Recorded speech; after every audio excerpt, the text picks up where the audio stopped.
Shalom sahabat-sahabat sekalian dimanapun berada, kembali lagi dalam Bejinduru Channel yang sudah membahas beberapa topik Alkitab, dan kali ini kita kembali dalam program Sudut Pandang.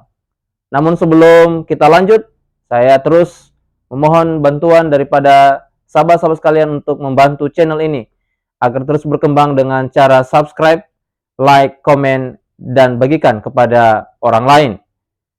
Saat ini kita akan belajar firman Tuhan untuk mengetahui pekabaran Allah ataupun pesan Tuhan dalam firman-Nya. Dan pekabaran pada saat ini dilatar belakangi atau berdasarkan dengan khotbah Yesus Kristus yang dia khotbahkan di atas bukit dalam kitab Matius pasal yang kelima. Walaupun kita tahu bahwa khotbah Yesus di atas bukit itu dari kitab Matius pasal 5, ayat pasal 6 dan pasal yang ke-7. Namun kita akan fokus kepada satu pasal dan dua ayat dalam Matius pasal yang kelima, ayat yang ke-29 dan ke-30. Nah, sahabat-sahabat sekalian, dalam sudut pandang kali ini, kita akan berbicara sesuatu yang mungkin para pemikir atau para pelajar Alkitab merasa kesulitan ataupun mungkin kebingungan untuk mengetahui apa arti yang sesungguhnya.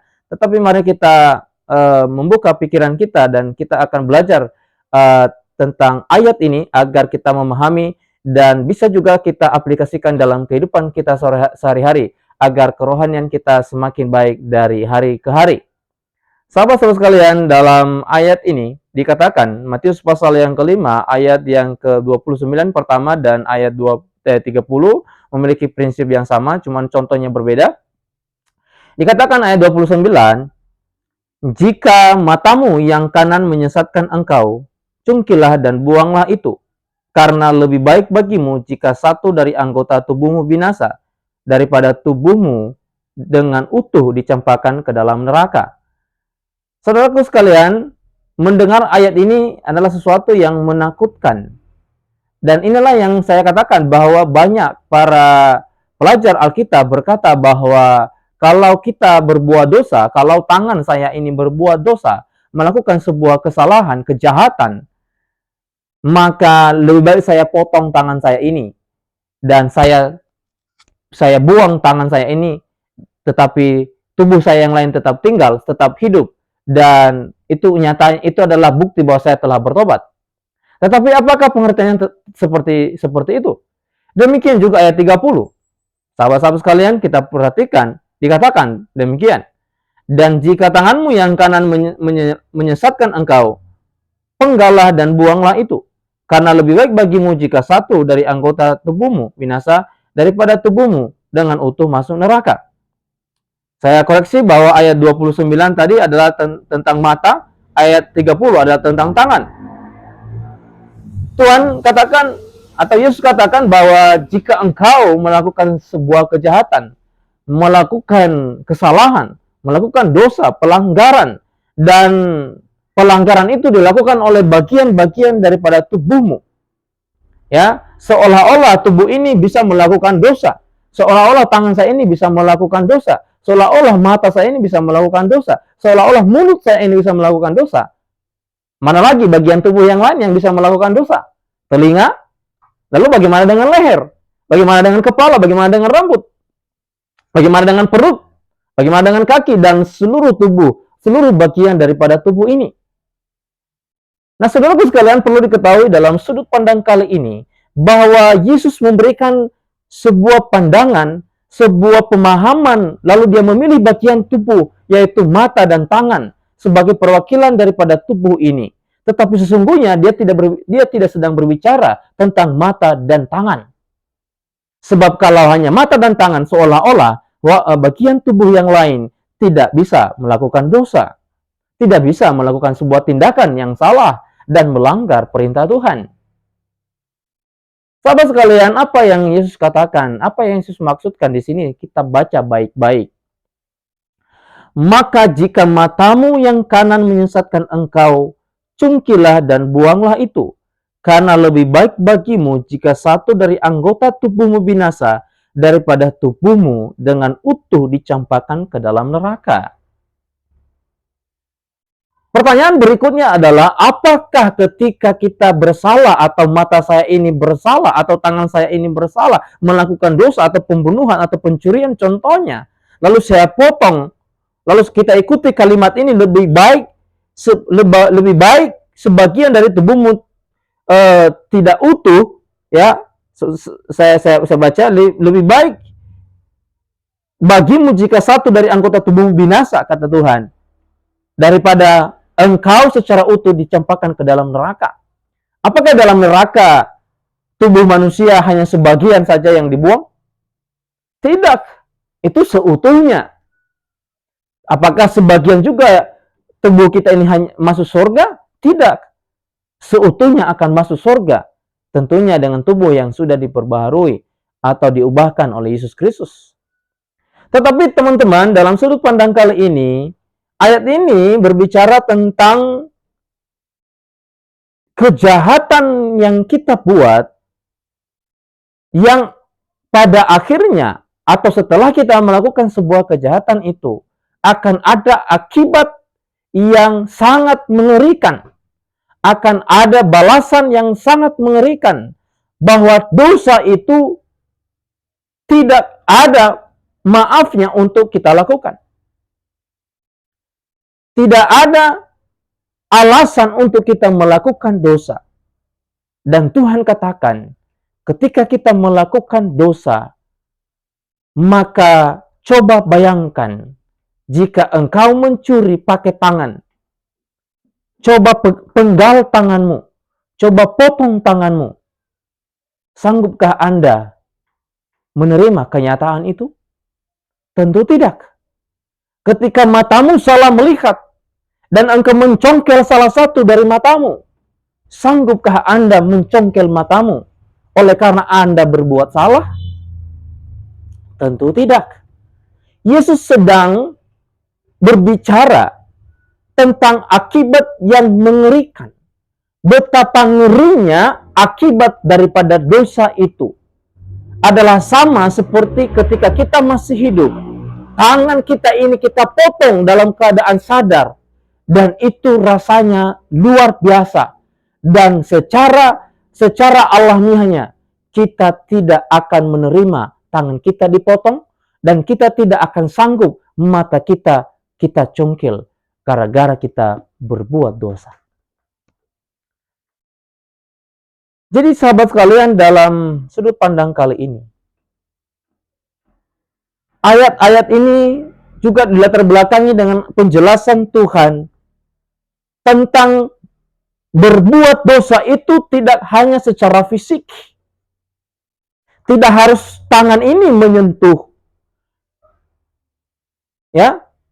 Tetapi berbuat dosa itu sebenarnya dimulai dari pikiran.